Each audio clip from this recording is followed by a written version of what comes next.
जय भीम मित्रों। सांसद चंद्रशेखर आजाद ने आने वाली 14 अप्रैल पर एक बहुत बड़ा ऐतिहासिक ऐलान किया है, जिसकी विस्तार पूर्वक चर्चा हम आज की इस वीडियो में करेंगे। हम आपको चंद्रशेखर आजाद के उस ऐतिहासिक ऐलान के बारे में बताना शुरू करें, उससे पहले हम आपको बाबा साहब अंबेडकर के जीवन से जुड़ी कुछ महत्वपूर्ण जानकारी देना चाहेंगे।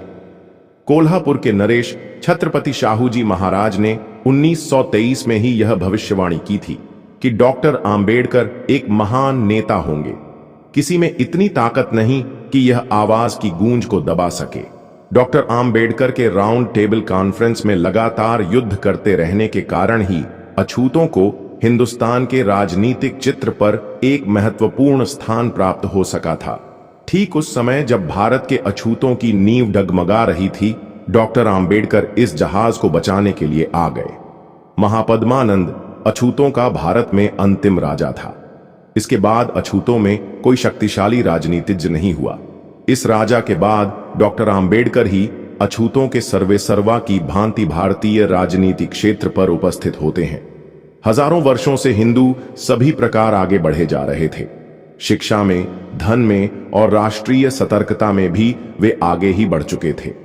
इसके विपरीत अछूतों के लिए यह काल एक बहुत बड़ी दरार थी, जिसमें अछूत बजाय बढ़ने के पीछे हट रहे थे। उनका देश उनके हाथों से छिन चुका था। उन्हें हिंदू अपना गुलाम बना चुके थे। न तो उनके पास अब धन ही था और न विद्या ही। उनके लिए उन्नति के समस्त द्वार बंद थे। ऐसे समय में भारतीय राजनीतिक क्षेत्र में आंबेडकर का प्रकट होना अछूतों की कुदरत द्वारा सबसे बड़ी मदद थी। भारत से इंग्लैंड प्रस्थान करने के पूर्व एक सभा में आंबेडकर को अछूतों के प्रतिनिधि नामजद किए जाने पर बधाई दी गई।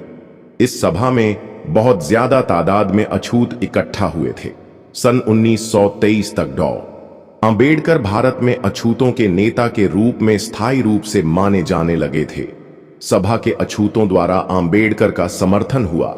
साहेब ने यह घोषित किया कि हमें पूर्ण रूप से मनुष्यता का दर्जा हासिल करने के लिए हिंदुओं की बराबरी के लिए युद्ध करना होगा।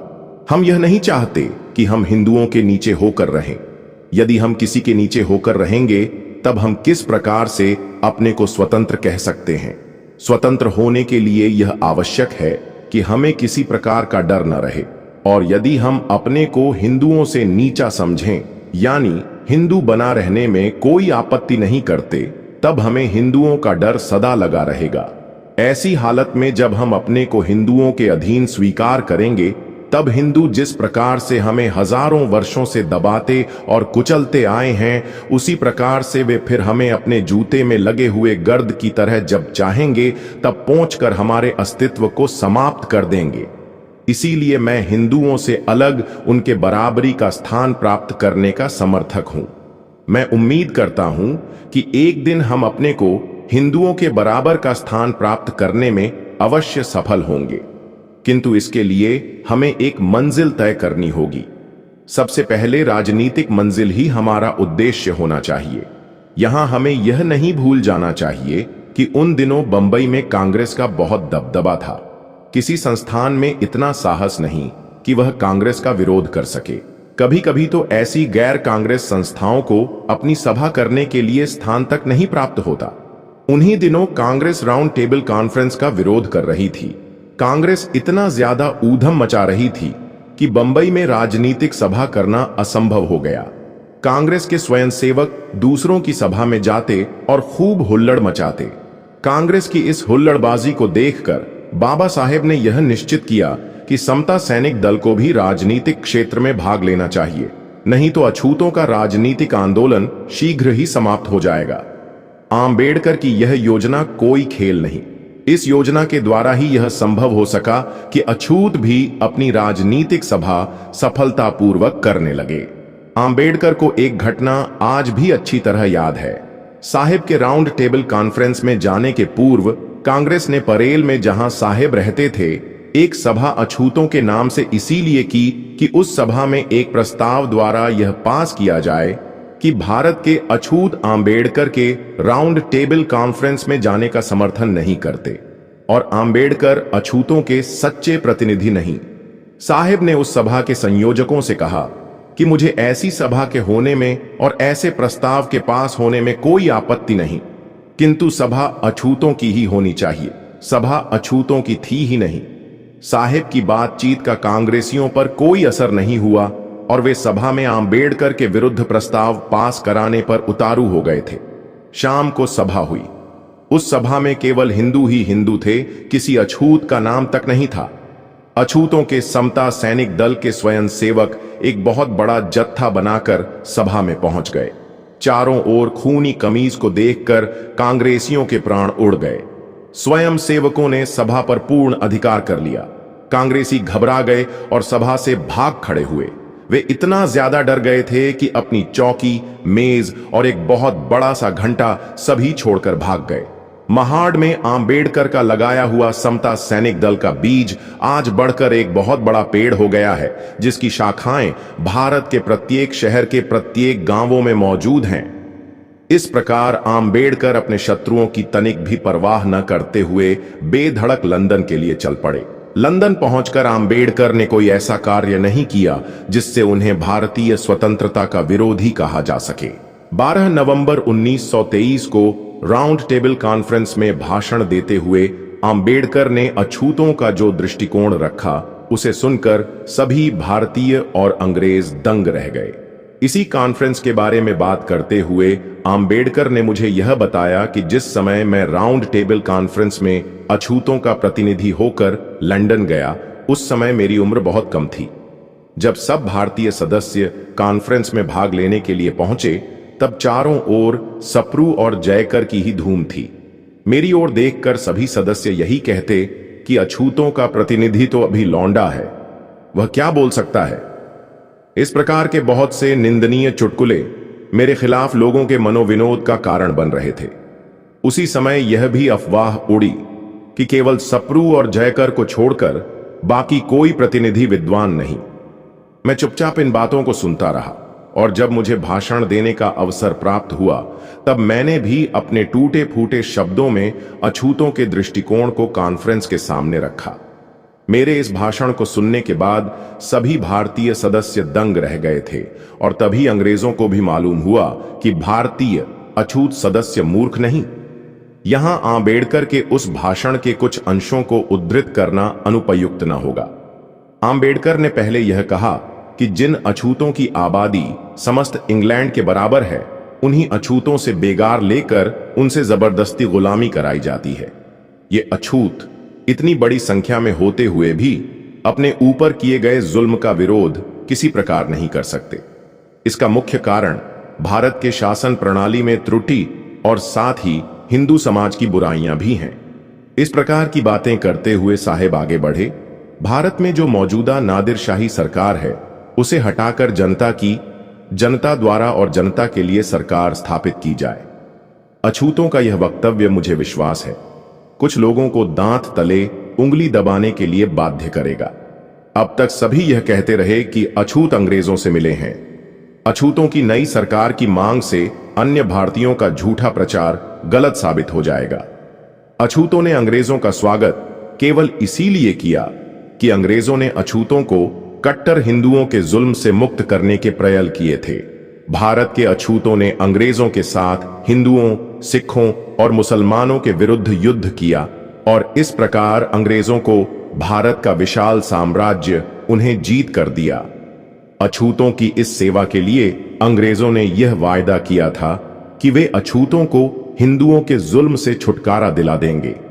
अछूतों और अंग्रेजों के बीच में ऐसी सांध होने के बावजूद अछूतों द्वारा नादिरशाही सरकार के रद्द करने की मांग निश्चय ही एक महत्वपूर्ण बात है। किंतु किन कारणों से अछूतों ने ऐसा कदम उठाया है, वे दूर नहीं हैं। भारत में अंग्रेजों के आने के पहले हम गांव के कुएं से पानी नहीं भर सकते थे। क्या अंग्रेज सरकार ने हमारे लिए सार्वजनिक कुएं से पानी भरने का अधिकार प्रदान किया? हम मंदिरों में नहीं जा सकते थे। क्या हम सब मंदिरों में जा सकते हैं? अंग्रेजों के पहले हमें पुलिस में नहीं भर्ती किया जाता था। अंग्रेजों के पहले हम पलटन में नहीं भर्ती हो सकते थे। किंतु क्या अब हमारे लिए पलटन के द्वार खुले हैं? इन सभी प्रश्नों का उत्तर हमें नकारात्मक रूप में मिलता है। यद्यपि ब्रिटिश सरकार को भारत पर शासन करते 150 वर्ष हो गए, किंतु आज तक हम पर हिंदुओं द्वारा किए गए घाव ज्यों के त्यों बने हैं। गंभीरता पूर्वक सोचने के बाद हम इस निर्णय पर पहुंचे हैं कि ब्रिटिश सरकार हमारी ओर बेपरवाह नहीं थी। असली बात यह थी कि ब्रिटिश सरकार हमारी मदद के लिए अयोग्य थी।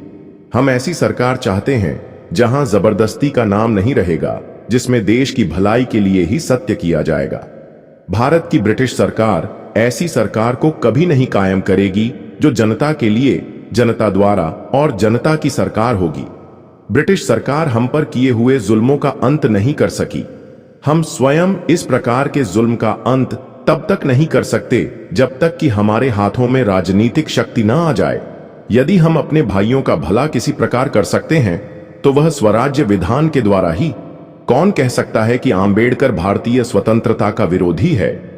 आंबेडकर ने अंग्रेजों की तनिक भी परवाह न करते हुए भारतीय स्वतंत्रता की मांग उपस्थित की। दुख है कि आज तक कांग्रेस अछूतों के नेता आंबेडकर के विरुद्ध भारतीय स्वतंत्रता के विरोधी होने का झूठा दोषारोपण करती रही है। क्या यह आशा की जा सकती है कि प्रत्येक भारतीय साहिब के भाषण को ध्यानपूर्वक पढ़ेगा और उन पर लगाए हुए स्वतंत्रता विरोधी दोष को अपने हृदय से सदा के लिए निकाल देगा? अब हम आपको चंद्रशेखर आजाद के उस ऐतिहासिक बयान के बारे में बताएंगे। सांसद चंद्रशेखर आजाद ने एक ऐतिहासिक घोषणा करते हुए कहा कि आने वाली 14 अप्रैल बाबा साहब भीमराव अंबेडकर की जयंती इस बार केवल एक उत्सव नहीं बल्कि एक विराट जनजागरण आंदोलन होगी। उन्होंने अपने शब्दों में जोश भरते हुए कहा कि यह केवल एक परंपरागत दिवस नहीं रहेगा बल्कि एक नए युग की शुरुआत का प्रतीक बनेगा। इस दिन देश भर के हमारे कार्यकर्ता घर घर जाकर, गांव गांव, गली गली तक बाबा साहब के विचारों की मशाल जलाएंगे और समाज के हर व्यक्ति को उनके संघर्ष और बलिदानों से परिचित कराएंगे।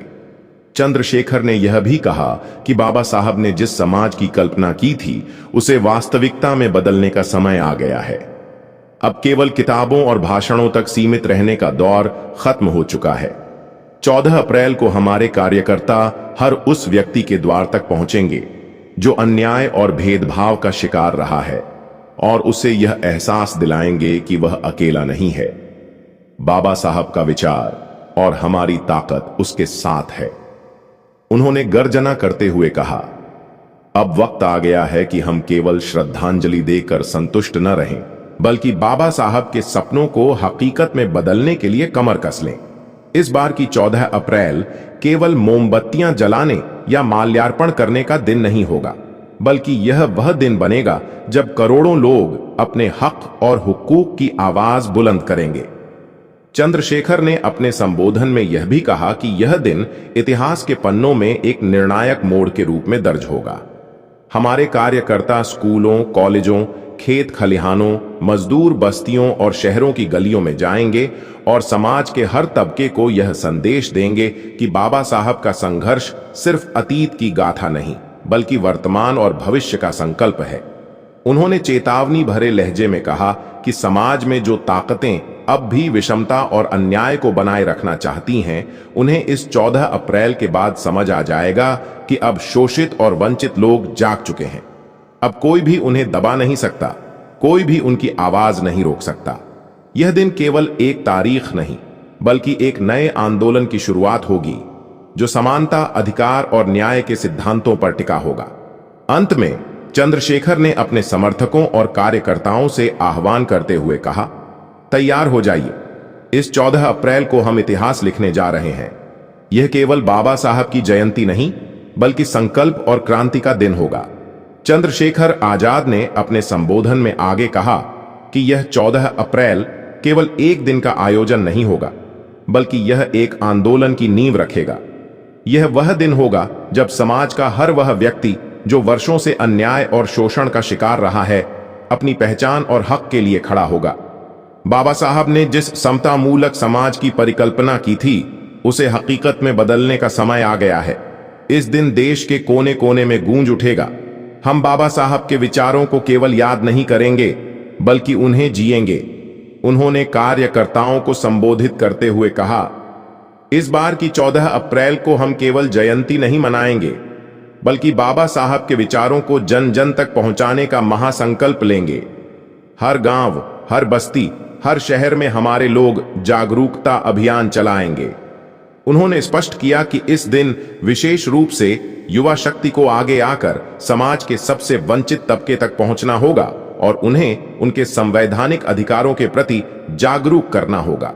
उन्होंने यह भी घोषणा की कि इस बार 14 अप्रैल पर देश भर में बड़े पैमाने पर सभाएं, रैलियां और संगोष्ठियां आयोजित की जाएंगी, जहां बाबा साहब के विचारों को विस्तार से बताया जाएगा।